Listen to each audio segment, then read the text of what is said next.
Hello and welcome to Shape the System, where we find and tell the stories that help people to rethink the way the world works. We interview people from all over the world who are helping to change our systems for the better.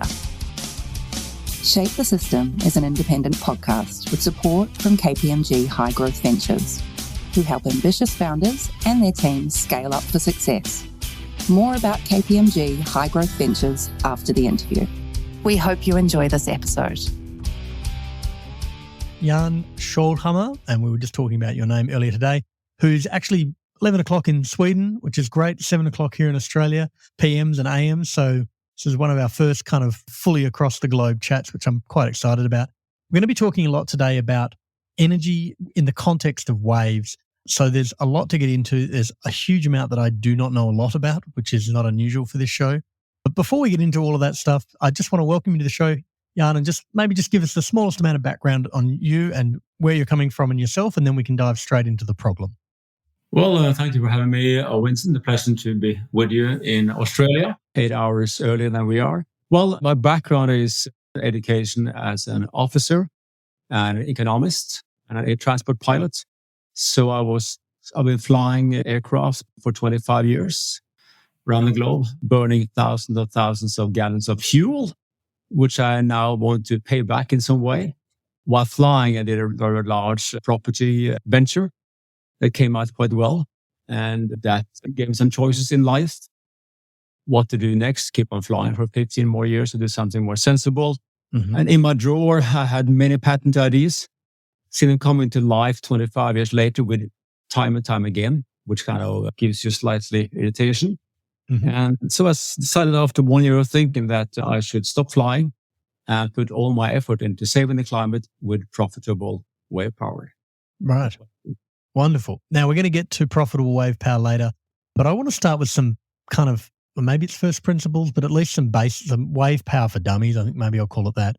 I want to understand in the context of how wave power is generated generally, not specifically just with Novi, but more broadly, what gives waves its energy? Like how does a wave turn into energy? How does the movement of water that's ostensibly going up and down, but there's a movement of wave through it, how does that even fundamentally turn into some form of energy that we can use? Yeah, it's a good question. We have all seen it and felt it. And the reason is quite simple. The sun goes up in the morning and the sun heats the ocean and land mass differently. And that makes for instance, the air rises faster and stronger above land than above sea. And that creates wind. And wind over time and distance creates waves. So the longer the distance and the stronger the wind and the higher and more stable the swells are. So on the Atlantic coastline, for instance, on the west side, and on the west side of the American continent and also on your continent, Australia, you have strong westerly winds and waves coming in, much more stable than wind. Because wind dissipates after some days, then the wave remains. And the golden thing about that is that when wind power goes down, like 10 days a month, there is basically very little wind power, then you normally will have wave power.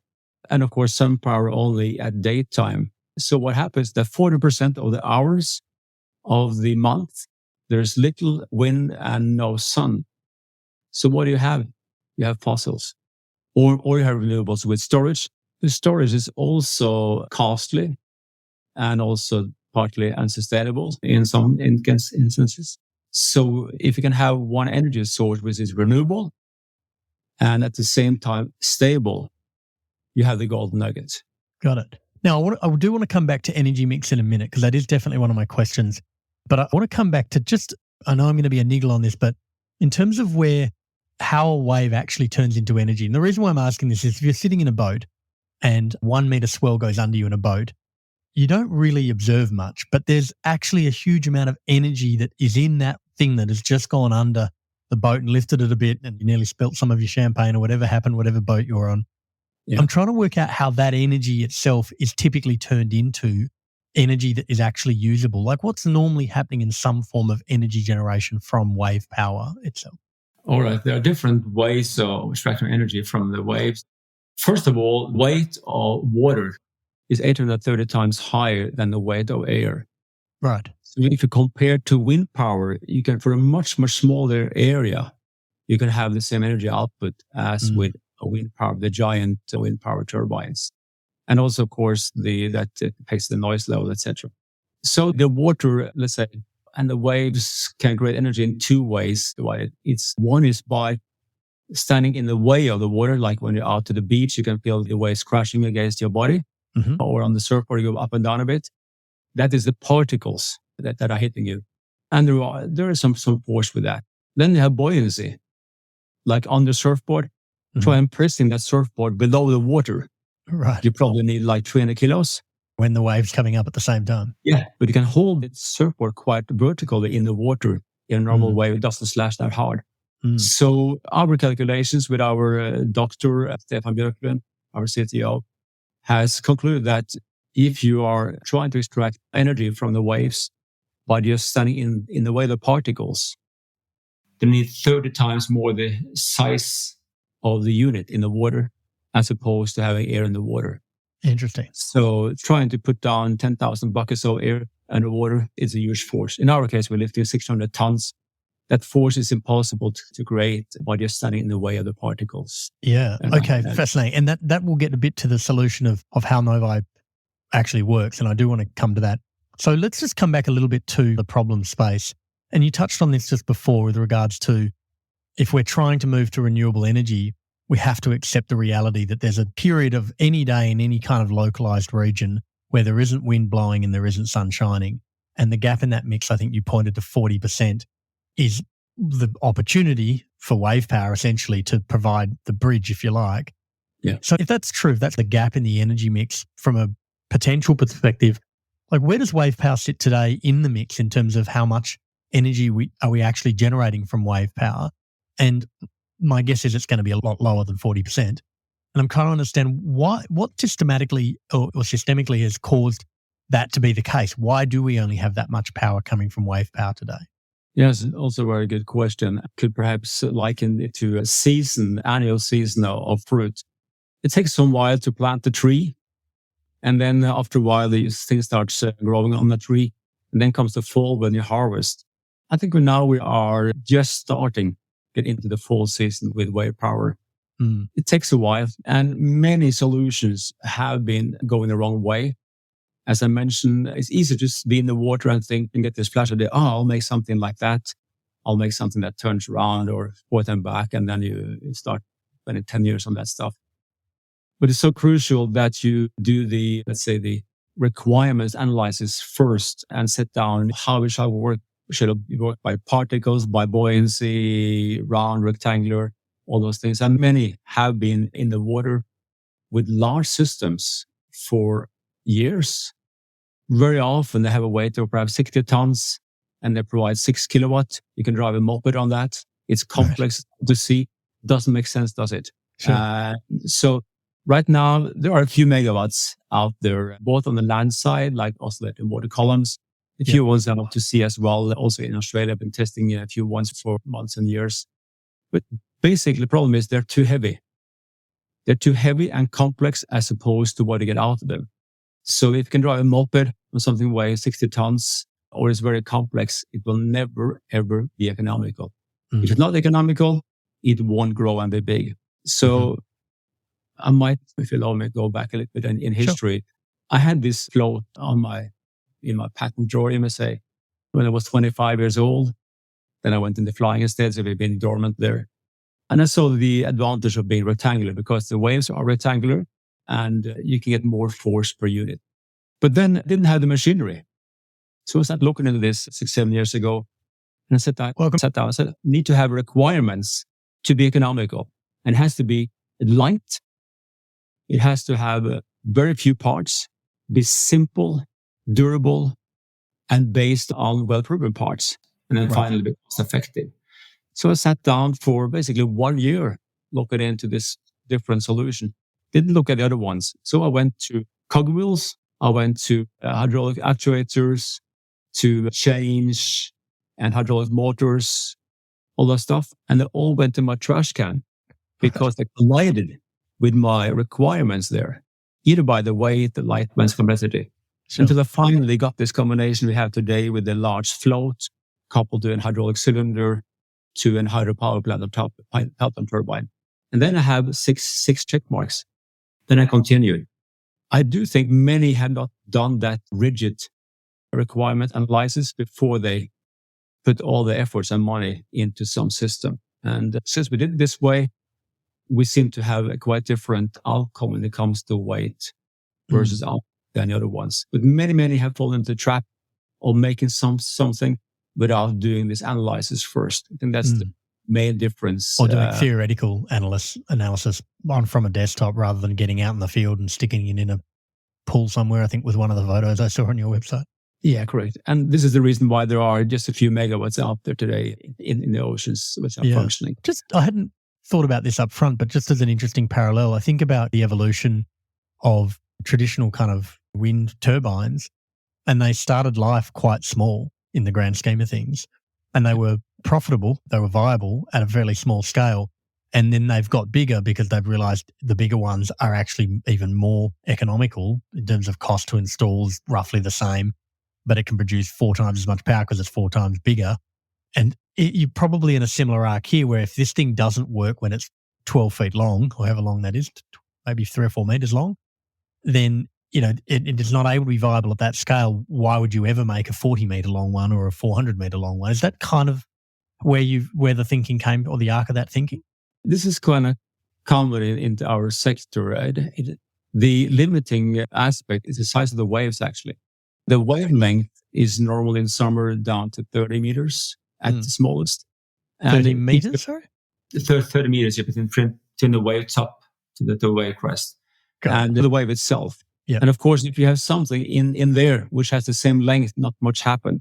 So we are limited to about a diameter of about 10, 12 meters because you want to be not cutting the waves too much. Right. So all systems are, let's say, less than 12 meters in diameter or size, some way, to be able to follow that wave up and down. In our case, we're starting with 38 times 8 meters. That means you are not at the largest size, but it's a good starting point. We can later on go to, like I said, 12 times 60 meters and then have a much higher output. But right now we're starting this size, which gives us a lifting force of 600 tons and 6 megawatt in the lifting phase. Yeah. And I want to come back to the spec in a minute, but I want to visualize this for people because it's hard to imagine if you're not seeing it and they're not seeing it. But basically we're looking at a kind of a cigar-shaped object, which sounds like it's a UFO, and we'll run with that. Those dimensions that you were talking about, so the diameter of that cigar, the main floating aspect, what's the diameter of that? Yeah, this one will be 8 meters wide times 38 meters. 38 meters in length. So it's a 38-meter long cigar that's 8 meters wide. And that width, is it kind of iceberg in nature where a lot of it's below the surface? You only see the thing floating above the surface? What's the kind of dimension of it cross-sectionally? No, it's 4 meters high and a bit higher in the middle. So it's actually shaped like a boat, basically, more like a tanker than a traditional leisure boat. The one that I was referring to earlier? Yeah, yes, certainly. A bit rounded on the sides towards slamming, but you will see it on the web page of ours, NoviOcean. But it's just like 1:5 aspect ratio length versus width. And by that, you can lift quite a bit per wave. So, of course, more in the winter storms than in the calm summer months, but that's how it works. Yeah, I mean, your argument, and we had this chat just before getting on the show, if you're a place like Australia, you've got 12,000 kilometres of coastline, there's going to be some gnarly weather somewhere at some point. And there's places where there's lots of gnarly weather all the time. And I was in Perth last week and there's plenty of gnarly weather over in WA at the moment. But I think there's no shortage of, if you've got a large coastline, even not Australian-sized coastline, you're going to have places where there is going to be waves at pretty much any time. So I just want to come back to some of the understanding of the actual technology itself. You didn't use the word before, but I led with it right up front in terms of how this problem's solved today. And I've, in Discovery found this combination of terms where you talk about resonant or non-resonant in terms of how wave energy works. Can you just explain a little bit about those constructs, which one you adopt and which one is everyone else is adopting, and then contrast those for us? Yes, sure. I think I should perhaps describe slightly better what it is we're having there for the audience. Sure. So talked about the cigar, the UFO out there, looked like a big submarine, a yellow submarine for some people. But that is coupled then to an hydraulic cylinder. Right. And then coupled to the seafloor with a piston rod. Mm. And it's filled with water. So what happens is when the float is lifting or wants to go upward, we lock it hydraulically to the seafloor. It cannot move. Right. And then the water can rise up on the side of the float up to 3 meters. So we lock in 600 cubic meters of air and the water, which wants to go directly upwards. Mm-hmm. And when we have the pressure we want, we open one valve on top. And that valve sits next to an hydropower plant. Same as up in any mountainous countries where there are hydropower plants. Mm-hmm. There's stone in that system. Yep. Mountain on top there's upside down. Yep. So we open the valve and the water comes in, hits the water turbine, Pelton turbine, up to 300 kilometers per hour, up to 2,000 liters per second. That's 6 megawatt of power. Spins around, generates on the same axle. Mm. So by combining these three things, the large rectangular flow, hydraulic cylinder, and then using the well-proven hydropower plant, we have quite a unique system. And regarding your question for resonant versus non-resonant, the essence is that a wave rises often with perhaps half a meter per second, very slowly going upwards. Of course, out to sea is a bit different in by the beach where you guys are surfing, but it's a bit, you don't want to be there with this thing, but you're going to be in deep sea waves that's from 40 meters. But anyway, so we want to have 1,000 RPM extracted from half a meter per second. Mm-hmm. So if you use cogwheels, you need many and very large cogwheels, which is very costly. Mm-hmm. Same as with accumulators or wires or chain whatever, it's difficult for this sort of power. But by using the hydraulic cylinder, something different. Imagine driving your car at 200 kilometers per hour. You tap on the pedal with 30 kilos and you can lock or four wheels. Mm. Then drive at the same speed, pull your handbrake. Nothing happens. That's a difference by using mechanical versus hydraulic power. Mm-hmm. So this combination there. Then comes back your question with resonant. You can have something, if you have a very steady or stable wave, the sinusoidal wave, you can have it dancing up and down in rhythm. You can have even an amplitude which is larger than a wave, which is common with many systems. Problem is that the waves are unfortunately not stable. Some are longer and shorter than other ones. Some are higher and lower. So it's like, I say, like dancing with your worst partner. You get into rhythm, out the rhythm all the time. So it's very difficult to control. So what we do, we just lock it down there, can sit and wait for 3 seconds or 5 seconds to have the pressure we want. We open this valve and it goes upward at a certain speed.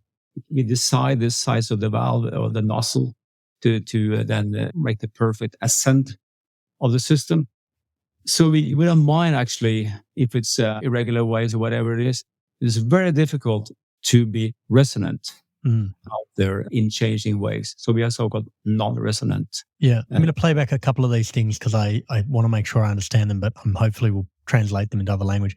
It feels to me like the system is essentially a piston, but in the normal piston you have in a car, the piston shaft is the thing that moves and the piston doesn't move. But in your case, the piston shaft is stamped to the ocean floor, but the piston moves around that piece. Is that right? And it's obviously at a perpendicular rather than parallel or inside of. So I'm kind of understanding the basic mechanic of this, right, in terms of how pressure builds up. And then instead of opening a valve to let fuel and air in and let exhaust out, you're opening a valve to let pressure that has come from the piston moving on its own axis, if you like, to allow the air, or in your case, the water, to push through the turbine. That's essentially understand the basic mechanism correctly? It's correctly. The piston is stationary to the seafloor, doesn't move. Right. And then the cylinder goes up and down, and you have compression on the piston rod side, on the lower side of the cylinder. And that presses water up through a penstock, the same name as in a hydropower plant, a tube on the side of the cylinder, and then goes up to the water turbine. And there's a needle, like a water garden hose in a way, that closes just before that turbine.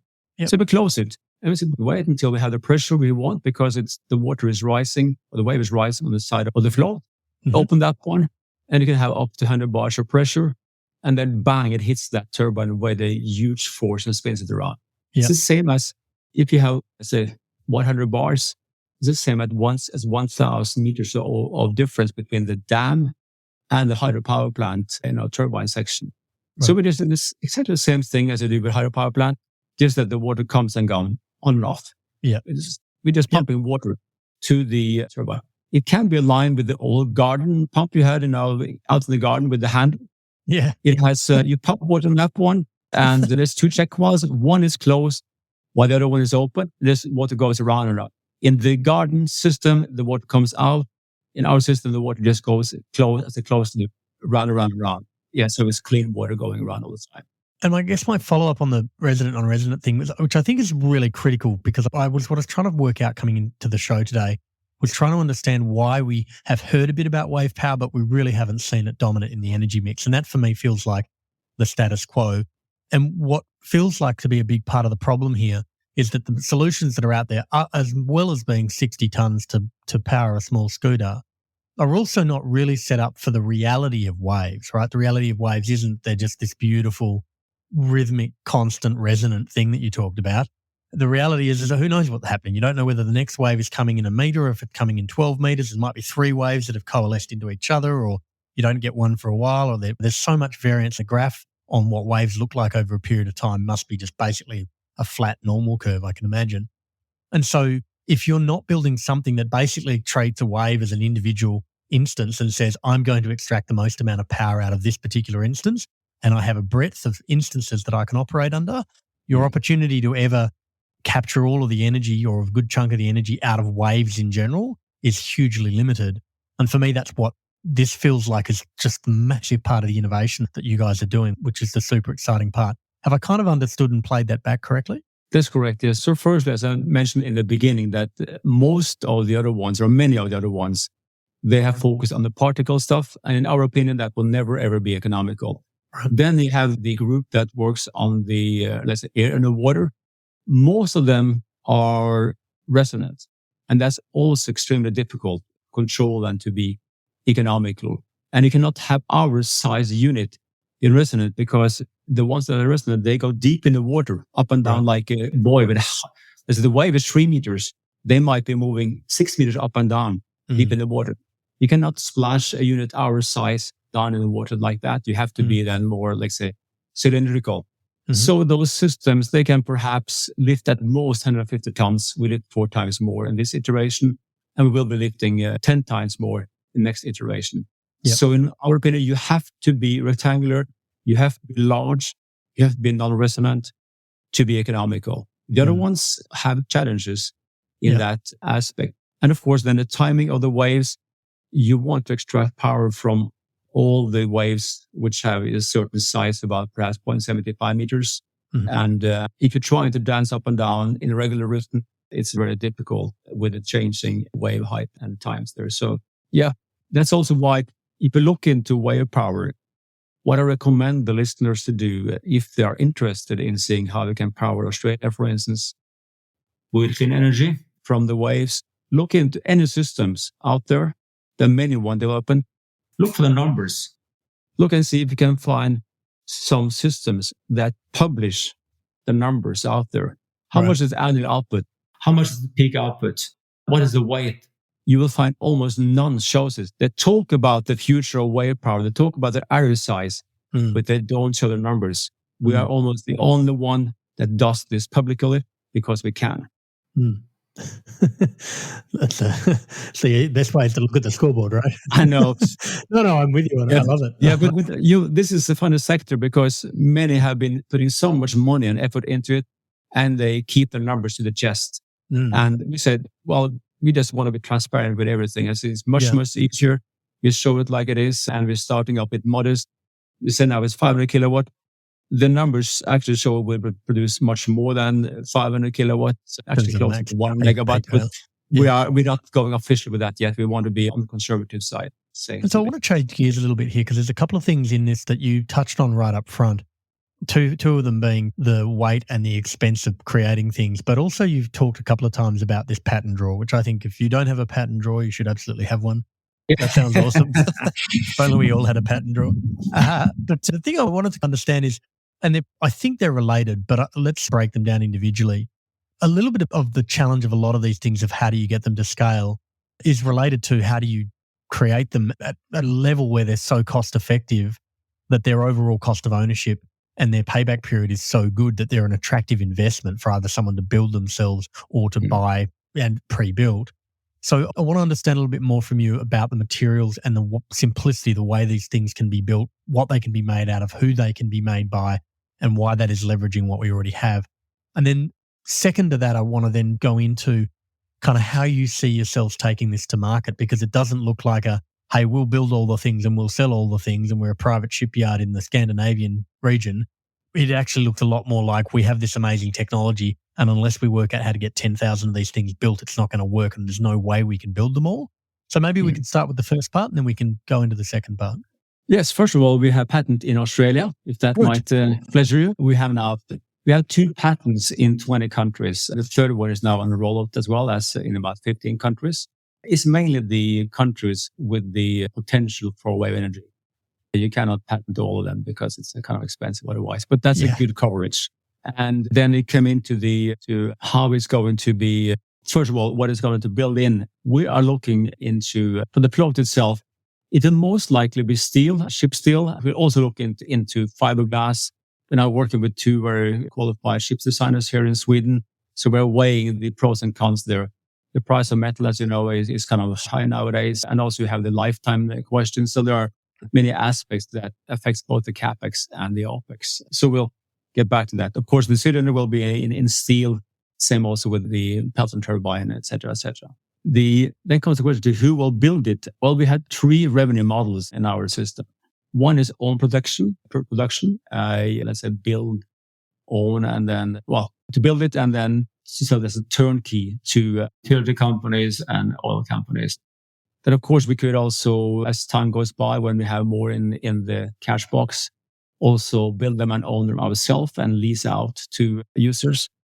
And then comes the partnering, which I think is very important. The large oil and gas companies and large utility companies that wants to transition from fossil fuels, like Australia is 90% powered by fossil fuels. And if they want to transition away from that, which they have to do sooner or later, preferably sooner, then they can partner with us, assist us some economic level of development, and then also with their competence, which they have on their side, the grid system, and also perhaps also offshore competence there.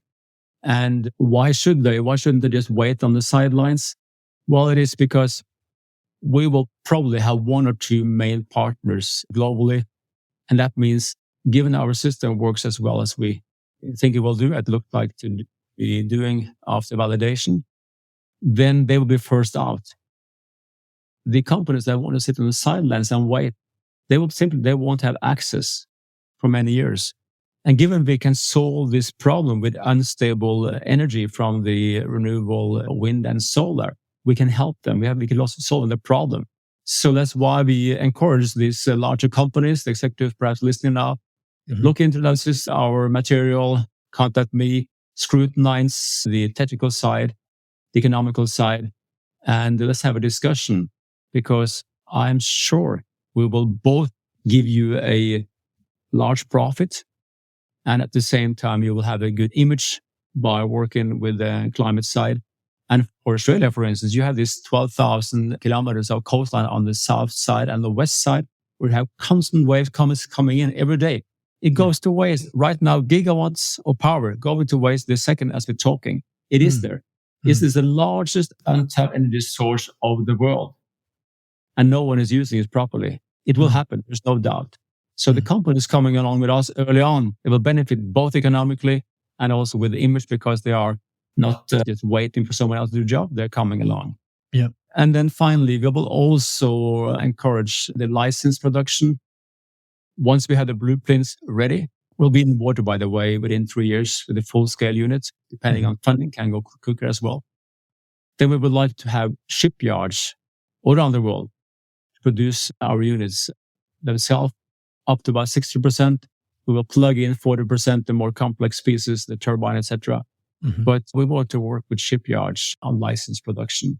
That's the way we can get into the thousands of units produced per year and also deployed, by making them economical and by the use of license production. Yeah. But in the beginning, we need this large partner. So if you're listening, don't wait on the sideline, come on board early. It will be a huge benefit both for you economically and for the climate and for your continent. Yeah. And I want to thank you for giving me that full arc. I want to just dive into a couple of the things that you said and some of the examples that you provided. You talked up front about the types of companies who should be looking at this. And one of the ones that you mentioned was oil companies. And I assume you mean that, broadly speaking, companies who are currently mining or refining or selling or creating power with fossil fuels. I'm assuming that was a shorthand for that bucket of companies generally. Would that be right? Or is it specifically that someone who is operating an oil company, potentially an oil rig or gas rig or something, has already got a bunch of infrastructure in the places where this would be deployed, and therefore why wouldn't they leverage the infrastructure? Can you just go into that a little bit more firstly? Yes, definitely. Now, of course, this partner, perhaps working on an oil rig offshore, they have been out in the sea there for 30 years or more. They have competence. Okay, we are new in this, so it would be beneficial, a win-win, to work with companies that they have this offshore experience with the cabling, the moorings, the supply vessels, all that operation. And so for them, working with us is there's an easier development than going for them by themselves or us by themselves. Yeah. And of course, there will be something called peak oil very soon. And not because of the supply possibilities, but because people want to transition away from that. Sure. And there will also be, of course, carbon taxes coming up more and more and more. So if these companies do not want to have the Kodak experience by going backwards and downwards, they should be looking more and more into renewable energy. And of course, wind power has been around for a long time. So people think, we just buy some wind power and sun power. But let me remind the listeners that if compared to, offshore wind, our system has 50% the weight versus the output in relation to offshore wind. 1/2 the number of parts. And we need half the sea area for the same output. Yeah. And it's starting at the cost, which is 30% of wind power offshore and 30% of what sun power had. So given those numbers, it does look like that our system will, over not so many years, be cheaper and more stable. Add to that also, when you have more and more percentage of the grid going on renewable wind and solar, what you need storage. Yeah. And battery storage, like you now have in Australia from Elon Musk, it's expensive and it requires many tons of lithium and cobalt, hard to get to as well. And also made very often in not the most attractive ways. Yeah. So if you can avoid all that storage and have our system at the same cost as just the storage, it makes sense, because since wave power is so much more stable than wind power and sun power, you don't need that much storage. Right. These guys, it's tempting just to look at what's functioning right now, but the numbers are on our side. And of course, it's more sustainable per megawatt hour than wind power plus storage or sun power plus storage. Well, I want to make sure that I'm clear on the types of likely initial partners, because I think you talked about oil companies or people who are running gas rigs, and there's some huge gas rigs up in the northwest of Australia as an example, but doesn't have to be Australia focused. Yeah. I don't know if those conditions have a bunch of waves. I'd presume they do. There's a lot of surf up there, so you got to imagine there's a bunch of waves up there too, at least some of the year. There's also a bunch of cyclones up there, but I'm guessing that's not that much of an issue for something that's sitting on the ocean. Anyway, not something I know. But in terms of like people's motivation or a corporate motivation as well, I'm also thinking that people who are already operating infrastructure like wind infrastructure, who already are sticking things onto the seabed, who already have infrastructure out there, they're already getting the power from there back to the shore. They already have that competency. They probably already have the rights to that bit of ocean to put stuff out there. It's only an incremental thing for them to be able to then say, well, there's a bunch of wind out here. That means that there's going to be a bunch of waves out here. We know those two things go hand in hand. Is that another part of kind of the mix here?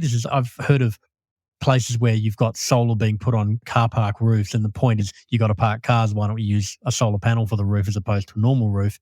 We're getting more bang for our buck. And wind farms seem to be like an obvious place. Is that kind of the only one there, or are there any other kind of energy retail options or any energy production areas where this makes sense as a tie-in or an add-on or an on top of? Very good. You came into that. There are a couple of things to mention. Definitely, the competence they have by operating out to sea for years is of high importance also to us. And the offshore wind companies, they lease the sea area from the government, so for the region for some decades. The wind power units are often placed 1 kilometer apart. And why is that? It is because air is 800 times lighter than water. Right. So you need a much larger area, double the area for the same output. But you can combine them. In those areas where you have both wind and waves, which are favorable, you can have them at the same location. And of course, that's the hybrid, let's say, combination, which is then more bang for the buck because the same lease, and you get twice the output or 3 times the output per sea area. So definitely that's a kind of common conception about this. We can combine those two sources. And actually also our system then dampens the waves. So we have less wear and tear on the wind power towers. And also, of course, regarding that last thing, now since we have sea level rising, and most of the cities are very close to the shoreline. If you, let's say, rise the sea level up 0.5 meter or 1 meter, it has lots of impacts on the structure close to the shoreline. And especially when you have the storms coming in then with waves coming up 5-10 meters. But our system lowers the waves as well. What you extract from the wave is what you take out from the wave as well. So imagine having them like a band of sausages laying around on the coastline. You will dampen the damaging waves hitting that city, for instance. Yeah. So we need to build less of the berms and this barriers. Yeah. It's a benefit also in that way. So we're happy to work with it. And also, of course, the companies that are big in energy in Australia and otherwise, the coal companies, oil and gas companies, and the ones producing energy and transporting that, they can have something which is better and more sustainable by having a chat with me then. Yeah. 1 or 2 other questions that kind of relate to how this thing gets put into play. And I'm going to use an example that may not be the exact example, but allows me to work with a sample size of one of these devices. If someone said, hey, look, I want to buy one of these things and I've got the rights to stick it in this bit of ocean that's, I don't know, 1 kilometer off coast. It's probably in 30 meters of water or something like that. Like, just give me some sense of the economics of this machine. Okay, Vince, it's going to cost X amount to buy the thing, roughly speaking, like orders of magnitude. To attach it to the sea floor, it needs Y to happen, which is probably going to be about the same again. You then need to get the power through a cable back to the shore. Presumably that's how it's going to work. And once you do those 3 things, this thing will then turn out about this much power, which, assuming that you're paying, 15 cents per kilowatt hour on a wholesale rate in Australia, that's probably roughly what it is, depending if it's not last year, then this thing will pay itself back over this time. Can you just reproduce this down to a unit economic of 1 in that example? Definitely. We have a quite fancy techno-economical model which produces something called LCOE, levelized cost of energy, same as it's used in wind power and anywhere else. So we put in all the CapEx, all the OpEx together, and it spits out the LCOE. Of course, having 1 unit in the first year is more expensive than having 100 units in the water after 10 years because you have the economics of scale and you have a learning curve then. So in our case, after the first pilot, and then comes the pre-commercial area, we're starting in slightly below 20 cents per kilowatt hour, which is quite low in comparison to what wind power had. They had 60 in the beginning, and also solar. And then you have the learning curve. So passing about, when we pass 200 units, we're down to 50% of that, et cetera, et cetera. So it goes down. So when we're passing, let's say 200 units, we should be down to about 10 cents per kilowatt hour.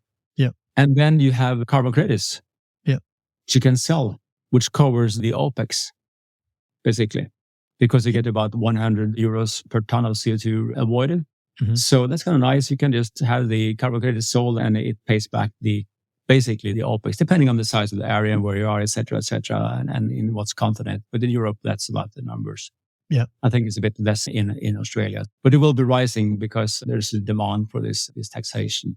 Yeah, and I guess that was my related point, which was that if you're getting into the place where you're able to provide energy, the LCOE on this essentially means that it's providing energy at a marginal price that's similar to or even less than wholesale rates, then these things, but for the upfront capital investment, are essentially paying for themselves straight out of the gate, even at a relatively small scale. I mean, you're obviously benefiting if you buy a bunch of them here in Australia, as an example, from the fact that you've got a bunch of them running elsewhere. And so everything that you learn about how to optimize them and improve the design and everything is applying across the board. And that flows through to the next 10 units that you get or whatever. So, yeah, I mean, it's a fascinating economic model. I think it'll be interesting to see how Australia thinks about this generally. I think Australia is blessed by energy resources in terms of sun and wind and... Yeah. It's fantastic. You're shaking your head while I'm saying that. Yeah. It's incredible. And if I may add something else, which is important also, 87% of Australian population live by the coast. Right. And you have all transmission lines from 1800 something.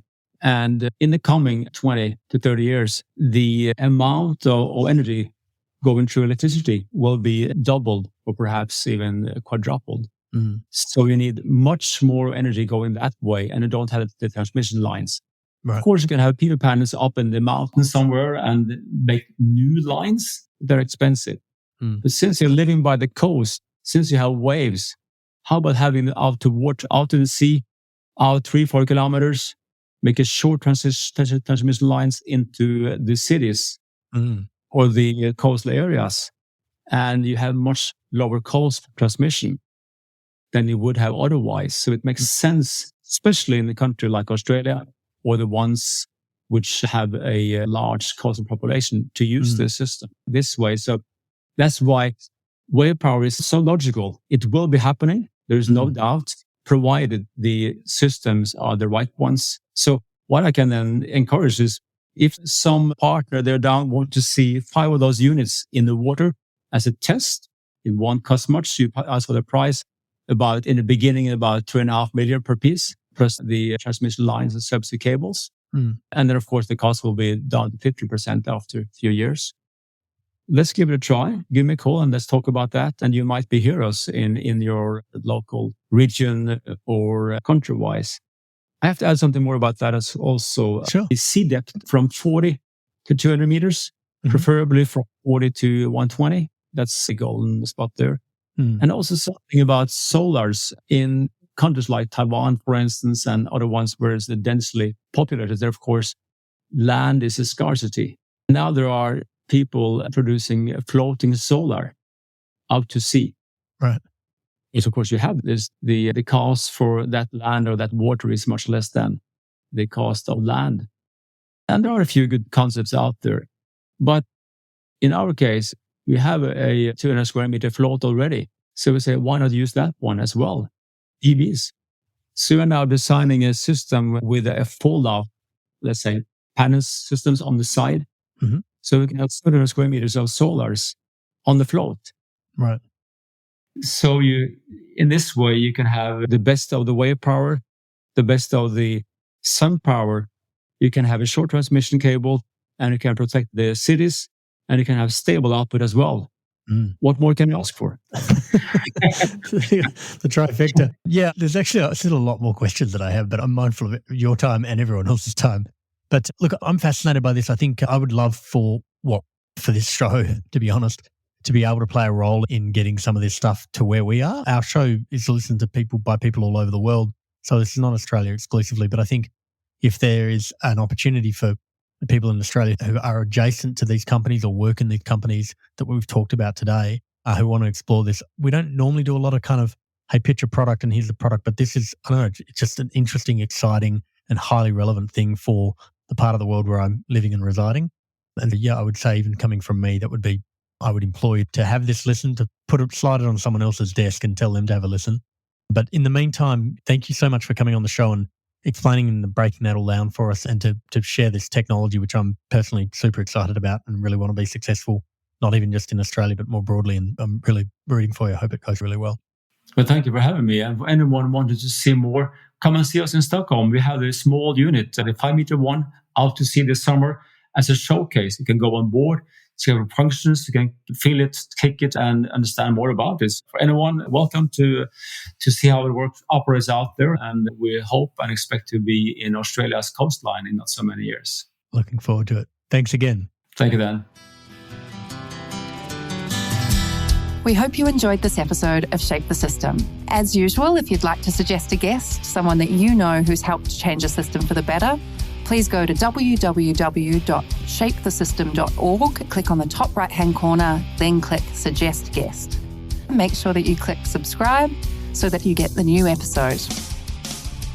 Shape the System is an independent podcast with support from KPMG High Growth Ventures. Connects founders to the services they need along their journey. Whether you are looking to refine your strategy, mature your finance function, prepare for a capital raise, expand abroad, or simply comply with regulatory requirements, they provide you with the support you need to drive your business forward.